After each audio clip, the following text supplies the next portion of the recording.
from Poplar is asking, what is the difference between ruh and nafs? Is it the same? I believe I was asked this question before, wasn't I? Yes, Sheikh, recently, yes. I don't know recently, but I've asked about this. We don't know what is the ruh, to say the difference between the ruh and the nafs.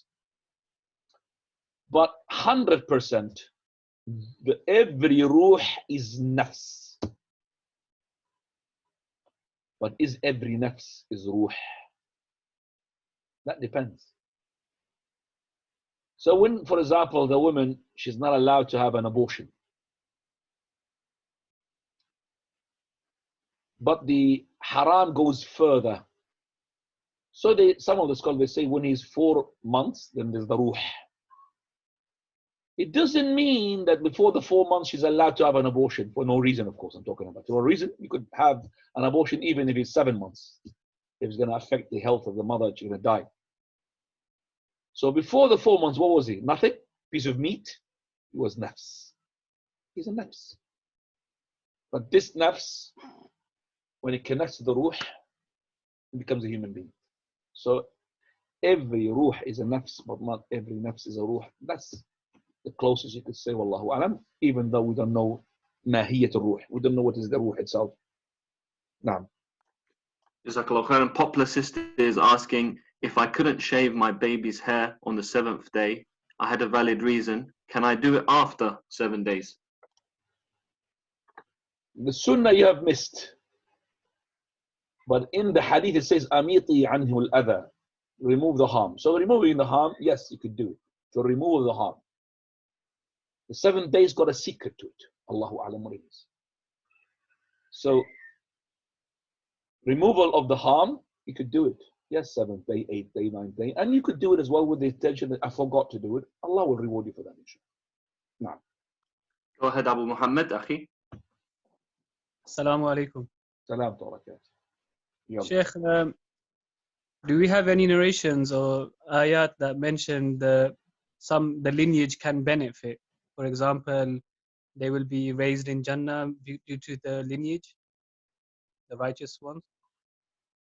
No, not the lineage. Their sons and daughters making good deeds and they'll be elevated in ranks. Not the lineage. The lineage will not. Prophet said, he who had been slowed down by his actions, his lineage will not make him faster. With the mercy of Allah. Does that work for the parents and the children, vice versa, or is it a certain way?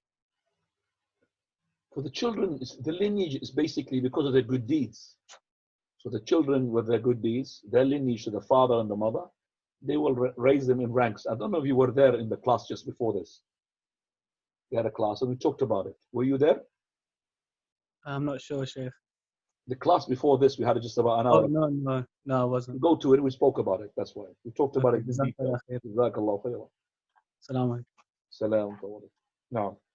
Question is asking, has Sheikh mentioned which of the shuyukh are coming next Saturday and what time will the class be? Sheikh, you will find inshallah in details, everything will be given to you in time. Bi'idhnillah. I've mentioned the Sheikh, but I'm not going to mention again and again. Let's go to the other question. Yeah, Ahmed, we have said, go ahead, sorry, Sheikh. You know we have answered the question. You ask me something that we have said it. You asked me the question and we said it. Jazakallah khair. Sheikh, this is a hadith question. What is the difference between a hadith that's munqati', mu'dal, and mu'allaq? You have to go to the hadiths there and everything, details will be there. I'm not going to give a session of hadith. This is the hadith of knowledge and it has got its own classes and everything there is simple and shown. And if I'm going to go just to hadith al-mu'allaq, just in itself, I need a lecture. So it cannot be just done in 1 minute question. Jazakallahu khairan ya Faisal. Another question, please. Go ahead, Mu'addab. Assalamu alaikum, Sheikh. You know the hadith of the wolf, Sheikh.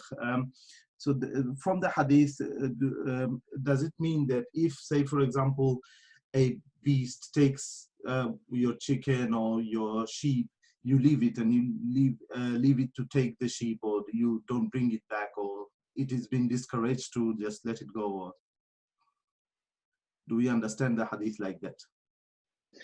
You mean if you see a wolf taking a chicken, you let the chicken because The wolf might talk to you. No, but because of the risk, because of what he said, it's my risk. Why you are taking my risk? It is his risk. It is his risk. But it's also my risk as well. Okay? It is his risk and it's my risk. I'm looking after the sheep. I'm going to be, either it's my sheep or I'm looking for the sheep of my master. So which one is better? The sheep to be taken by the wolf or to be taken by a human being? To be stolen. Which one is better? Human being. Human being. So if I have a choice which one to steal it, a wolf or a human being, I'll say no, human being. No. True or not? But still I will not allow him stealing. So how about a wolf? The wolf, I mean. So Abdullah ibn Umar, while he was on a journey, he met a shepherd and he said to him, give us one of your sheep. He said, I can't because I'm looking for master. He said, just tell your master a wolf taking it. No problem. Nobody knows. Or you die, anything happens to it. Nobody can see you. So he said, nobody can see me. He can see me. The Almighty. And he was a slave. Abdullah ibn Umar, he knew who was his master and he set him free. Purchased him, set him free because of his honesty. طيب, I have to stop here, إخواني. Wallahi, I'm very tired. سبحانك اللهم وبحمدك. أشهد أن لا إله إلا أنت أستغفرك وأتوب إليك. جزاكم الله خيرا. بارك الله فيكم.